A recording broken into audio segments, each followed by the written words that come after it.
Makin panas. Inilah 4 berita politik terbaru hari ini. Densus 88 sebut NII di Sumbar ingin lengserkan Jokowi sebelum 2024. Fadlizon tegas, mengada-ada, sudutkan orang Minang, fokus saja OPM. Di lain sisi, wahai Jeng Sri Mulyani, tak usah capek-capek malakin rakyat dengan pajak ini dan itu. Coba pikirkan, nasionalisasi kebun sawit swasta buat bayar hutang negara. Oleh karena itu, AHY ungkap banyak warga yang ketakutan di era Jokowi. Rakyat rindu masa-masa SBY memimpin. Oleh karenanya, IKN Nusantara, mantan Komandan Korps Marini, angkat bicara, NKRI siap dimangsa Cina. Densus 88 sebut NII di Sumbar ingin lengserkan Jokowi sebelum 2024. Fadlizon mengamuk, jangan mengada-ada, sudutkan orang Minang. Coba fokus ke UPM.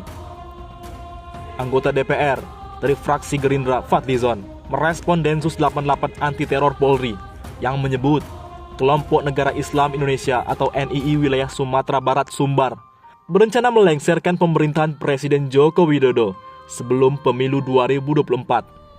Menurut Fadli, dugaan Densus 88 sangat mengada-ada, bahkan terkesan menyudutkan warga Sumatera Barat. Seperti mengada-ada, jelas menyudutkan orang Minang, warga Sumbar, ujar Fadlizon kepada wartawan Senin 18 April. Mantan Wakil Ketua DPR itu mengatakan, seharusnya Densus 88 fokus menangani permasalahan yang ada di Papua. Pasalnya, organisasi Papua Merdeka OPM lebih nyata, memberontak, bahkan menggunakan senjata dan menimbulkan korban. Seharusnya Densus fokus di Papua karena ada OPM yang jelas-jelas memberontak dengan senjata dan sudah menimbulkan korban warga sipil dan aparat, kata Fadlizon. Dia pun heran, OPM tidak disasar oleh Densus 88, padahal sudah jelas aksinya meneror. Mengapa yang jelas-jelas memberontak seperti OPM dibiarkan saja oleh Densus? Koreksinya lihat, ancaman nyata di timur. Jelas ada kelompok bersenjata yang memberontak, tegas Fadli. Sebelumnya, penyidik detasemen khusus Densus 88 anti teror Polri mengungkapkan rencana jaringan Negara Islam Indonesia NII di Sumatera Barat. Mereka berupaya untuk melengserkan pemerintahan yang berdaulat sebelum tahun pemilu 2024. Hal itu didapat dari keterangan tersangka jaringan NII yang diberikan kepada penyidik, serta barang bukti yang ditemukan di lokasi penangkapan. Barang bukti yang ditemukan juga menunjukkan sejumlah rencana yang tengah disiapkan oleh jaringan NII Sumatera Barat, yakni upaya melengserkan pemerintah yang berdaulat sebelum tahun pemilu 2024. Kata Kepala Bagian Bantuan Operasional Kabak Bapanops Densus 88 Anti Teror Polri Kombes Aswin Siregar kepada wartawan di Jakarta Senin 18 April. Densus menyebut jaringan NII Sumatera Barat ini memiliki visi misi yang sama persis dengan NII Kartosuwiryo, yaitu mengganti ideologi Pancasila dan sistem pemerintahan Indonesia saat ini dengan syariat Islam, sistem khilafah dan hukum Islam. Dari sejumlah barang bukti yang ditemukan dalam bentuk dokumen tertulis, menunjukkan bahwa jaringan NII di Sumatera Barat memiliki visi misi yang sama persis dengan NII Kartosuwiryo, sebut Aswin. Di lain sisi, wahai Jeng Sri Mulyani, tak usah capek-capek malakin rakyat dengan pajak ini dan itu. Coba pikirkan, nasionalisasi kebun sawit swasta buat bayar hutang negara. Mbokku Sri Mulyani, gak usah capek-capek malakin rakyat banyak dengan pajak ini dan itu. Coba pikirkan, nasionalisasi kebun sawit swasta buat bayar hutang negara. Saya jabarkan poin by poin. Perkiraan total produksi CPO nasional kita kurang lebih 47 juta ton per tahun. Kedua, harga CPO terkini mencapai kurang lebih 2.000 US dollar per ton. Ketiga, biaya HPP CPO berkisar kurang lebih 5.000 rupiah per kilogram atau 5 juta per ton rupiah. Selanjutnya, nilai tukar rupiah terhadap dolar sekitar 14.000 rupiah per dolar. Jika harga CPO 2.000 US dollar per ton dikalikan total produksi 47 juta ton per tahun, maka ketemu angka penjualan CPO sekitar 94 miliar US dollar. Kalau dirupiahkan, setara dengan 1.316 triliun rupiah. Jika harga HPP total per tahun sekitar 5 juta ton per tahun, dikalikan 40 juta ton, maka ketemu angka 235 triliun rupiah. Maka, keuntungan produk sawit setahun adalah 1.316 triliun dikurang 235 triliun rupiah, maka 1.080 triliun per tahun. Pertanyaannya, mau nggak rezim ini, Mbok Sri Mulyaniku, nasionalisasikan perkebunan sawit swasta yang notabene menanam di tanah negara?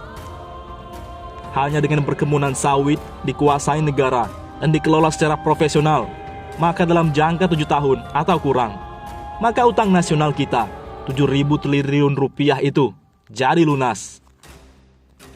Perlu dicatat, kalau butuh tenaga pengusiran pengusaha pembangkang yang tak mau asetnya dinasionalisasikan, saya dengan senang hati membantu negara mengusir mereka dengan mengerahkan pasukan OPM Papua. Tak perlu Densus lah, OPM pasti dukung tugas khusus ini. Sebab lama-lama Papua juga akan berubah hutannya menjadi kebun sawit yang dikuasai hanya segelintir orang yang ternaung di kelompok oligarki nasional. Oleh karena itu, AHY ungkap banyak warga yang ketakutan di era Jokowi. Rakyat rindu masa-masa SBY memimpin. Agus Harimurti Yudhoyono, Ketua Umum Partai Demokrat, mengungkap banyak warga yang takut berbicara di masa pemerintahan Jokowi. Dia pun berpendapat bahwa rakyat saat ini sedang merindukan masa kepemimpinan Susilo Bambang Yudhoyono SBY. Di era SBY, Demokrat masih jadi partai penguasa.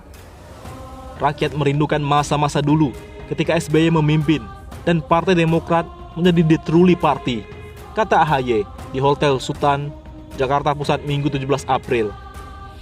AHY kemudian mengklaim bahwa rakyat merindukan program-program pro-rakyat SBY. Mereka merindukan kedamaian dalam kehidupan berbangsa, bernegara yang rukun, toleran, dan harmonis satu sama lain. Mereka merindukan kebebasan dan demokrasi yang tumbuh secara berkeadaban, dan mereka juga merindukan keadilan yang tegak dan tidak berpihak di negeri ini, ujarnya. AHY bilang, rakyat menghadapi berbagai permasalahan dalam kehidupan sehari-hari, utamanya akibat naiknya harga-harga barang kebutuhan pokok. Dan ini adalah rakyat yang sebenarnya, bukan buzzer. Bukan rakyat yang dimobilisasi. Artinya genuine, asli, apa adanya, tidak mungkin dimodifikasi dan gestur tubuh, dan akhirnya mereka meminta tolong Partai Demokrat kepada kita semua untuk terus memperjuangkan nasib dan masa depan mereka, ujar AHY. Ekspresi rakyat ini benar-benar harus kita dengarkan. Terasa betul energi rakyat mengharapkan adanya perubahan dan perbaikan, ucap AHY. Menurut AHY, rakyat takut berbicara dan menyampaikan kritik pada masa sekarang. Banyak rakyat merasa takut berbicara sekarang dari berbagai perjumpaan di lapangan. Banyak yang menyampaikan, "Mas, Mbak, kami takut berbicara." Jangankan untuk menyampaikan kritik, untuk menyampaikan hal umum saja, mereka ragu-ragu. Nah, tentunya ini tidak diharapkan, kata AHY. Menurut AHY, kritik yang membangun merupakan masukan positif bagi pemerintahan. Dia mendoakan pemerintahan sekarang sukses. Mudah-mudahan pemerintah kita sukses. Karena kalau pemerintah kita sukses, kita semua senang, rakyat akan senang. Karena artinya pemerintah bisa menghadirkan kemajuan dan kesejahteraan rakyat, tutur AHY. AHY berujar bahwa negara terlalu membuka ruang bagi buzzer. Mereka disebutkan mendiskreditkan kelompok pengkritik pemerintah.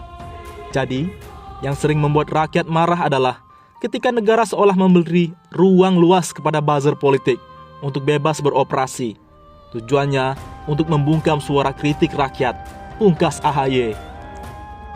Di lain sisi, mantan Komandan Korps Marinir soal IKN Nusantara, NKRI siap dimangsa Cina. Keberadaan ibu kota negara IKN Nusantara di Penajam Pasir Utara, Kalimantan Timur, memudahkan Cina menguasai Negara Kesatuan Republik Indonesia, NKRI.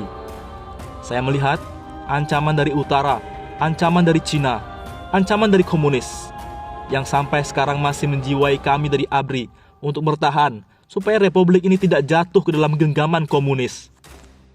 Kata mantan Komandan Korps Marinir Letjen Purnawirawan Marinir Soeharto saat audiensi PNKN dengan pimpinan DPD RI Maret 2022. Kata Soeharto, saat IKN akan dipindahkan ke Kalimantan Timur Kaltim, justru ini menjadi pertanyaan yang paling besar. Apakah betul IKN ini harus kita masukkan kepada theater of war? Harus kita masukkan kepada garis depan pertahanan kita? Jelas Soeharto. Apabila Kaltim termasuk dari bagian theater of war, kata Soeharto, tidak bijak IKN dipindahkan ke Kaltim, karena ini sudah masuk garis depan. Kita masih ingat bagaimana Belanda menguasai Indonesia? Untuk menguasai Indonesia, kuasai seluruh Jawa. Untuk menguasai Pulau Jawa, kuasailah Batavia. Itulah konsep yang dipakai, ungkapnya. Ibu kota sebetulnya markas komando untuk melawan ancaman dari luar. Dan di abad informatika IT ini, markas komando negara dimanapun bisa, yang penting aman. Ditempatkan di Papua pun tidak masalah, karena semua prasarana untuk pendukung itu ada. Oleh karenanya, dengan rasa hormat saya kepada negara, adalah tidak bijak kita memindahkan IKN baru ke Kaltim. Hal yang paling menyakitkan atau hal yang paling mendalam, saya tidak tahu mekanisme yang dipakai pemerintah. Dan tiba-tiba Jokowi memerintahkan kita pindah ke sana. Tidak bisa begitu, ungkapnya.